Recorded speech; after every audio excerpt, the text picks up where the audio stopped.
వదినా, ఫోన్ లో ఫోటో తీసి సోషల్ మీడియాలో పెడితే లైక్స్ తో చిత్తకుట్టేయచ్చు.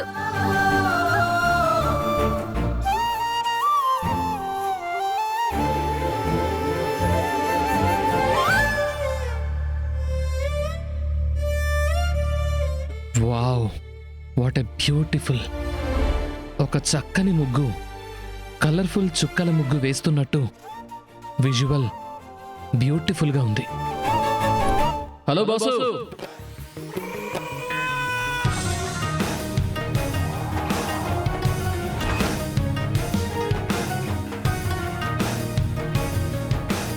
నువ్వా?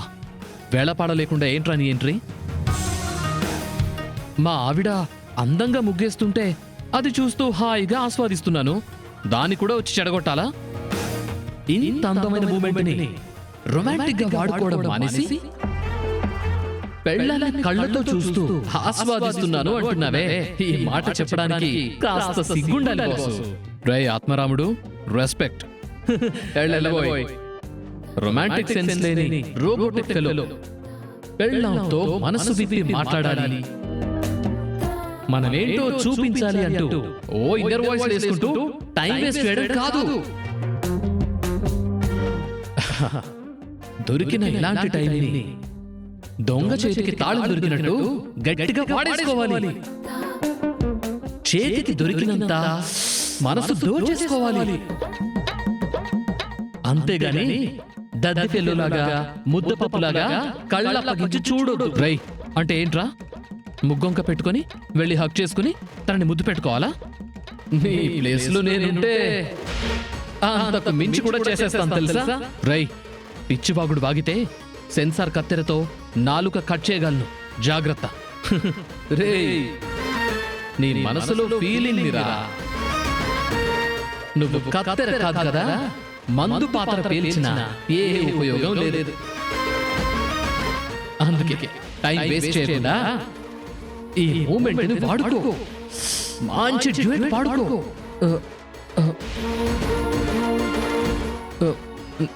నా వల్ల కాదు, కానీ నా వల్ల అవుతుందిగా.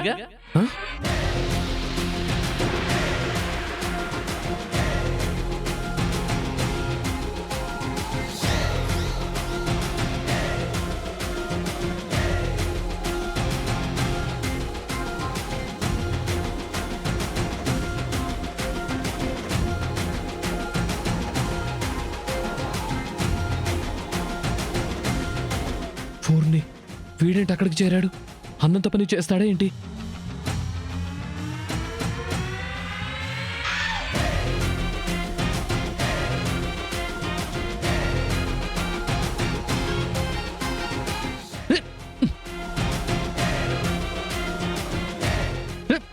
రేయ్, ఏం చేస్తున్నావురా? హే darling Saranya, wow, what a ముగ్గు.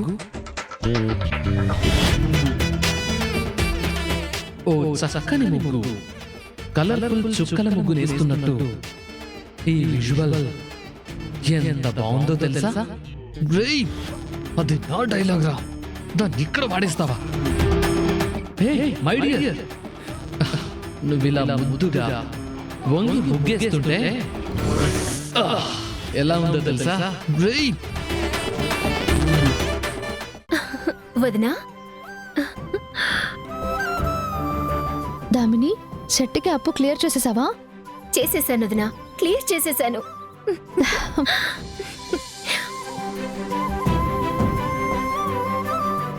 థ్యాంక్ యూ వదినా, థ్యాంక్ యూ సో మచ్. ఈ ప్రాబ్లం నుంచి నన్ను సేవ్ చేస్తానని మాటిచ్చి నిలబెట్టుకున్నావు వదినా. జీవితాంతం నేను నీకు రుణపడుంటాను వదినా. నువ్వు రుణపడాల్సింది ఈ థ్యాంక్స్లు కృతజ్ఞతలు ఏమైనా సరే చెప్పుకోవాల్సింది నాకు కాదు దామిని, ఆనంద్ అత్తయ్యకి.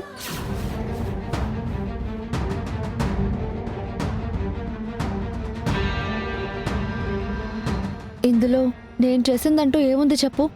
నీకున్న సమస్య గురించి అత్తయ్య గారితో కరెక్ట్గా చర్చించాను. అంతకు మించి ఏముంది నేను చేసింది? దామిని, అత్తయ్య గారి గురించి నీ మనసులో ఏమనుకుంటున్నావో నాకు తెలియదు, కానీ అత్తయ్య గారి మనసు ఎంత గొప్పదో ఇప్పటికైనా నువ్వు తెలుసుకో. ఎందుకొదినా మీరు చేసిన దానికి కూడా ఆ విన్నే హైలైట్ చేస్తారు? నా కోసం కుటుంబమంతా ఒక్క మాటగా నిలబడ్డారు కదా. ఆ ఒక్క మాట వెనక కొండంత ధైర్యం, మా అందరి బలం అత్తయ్య గారే కదా దామిని. అరే ఏంటొదినా ఇంత అమాయకంగా ఎలా మాట్లాడుతున్నావు నువ్వు? ఆ రోజు నన్ను కాపాడింది నువ్వు. రోడ్డు పక్కన ఆ పోస్టర్ని చూసి ఫ్యాషన్ షో ఐడియా ఆలోచించింది నువ్వు. ఆ ఐడియాకి ప్రాణం పోసింది అత్తయ్య గారు. ఇవాళ ఈ విజయం వెనుక హార్డ్ వర్క్, క్రియేటివ్గా ఆలోచించింది, అడుగులు వేసింది అంతా అత్తయ్య గారి ఐడియాలజీతోనే కదా దామిని. ఇదంతా నువ్వు ఎందుకు మర్చిపోతున్నావు? నేను ఒప్పుకోలేనొదినా. పిన్ని అంటే ఏంటో ఆవిడ కన్నింగ్ మాయలో ఉన్న మీకెవ్వరికీ కనిపించకపోవచ్చు, కానీ నాకు తెలుసు. ఇవాళ ఇంత పెద్ద ఫ్యాషన్ షోలో నన్ను సేవ్ చేయటం అనే పాయింట్ ఎవరిది? నీది కాదా? కానీ ఆ పాయింట్ని కూడా తన పేరు హైలైట్ అవ్వడానికి పిన్ని వాడుకుంటుంది వదినా. నేను ఒకటే చెప్తున్నాను, పిన్ని నా విషయంలో మొదటి నుంచి కరెక్ట్గానే లేదు. నన్ను పరాయిదాన్లాగే చూస్తుంది. ఆవిడ అందరి ముందు మంచితనం చూపెడుతూ ఎంత నటించినా అది మాత్రం ప్రేమ అవ్వదు. నేను ఎప్పటికీ పిన్ని కూతుర్ని అవ్వను.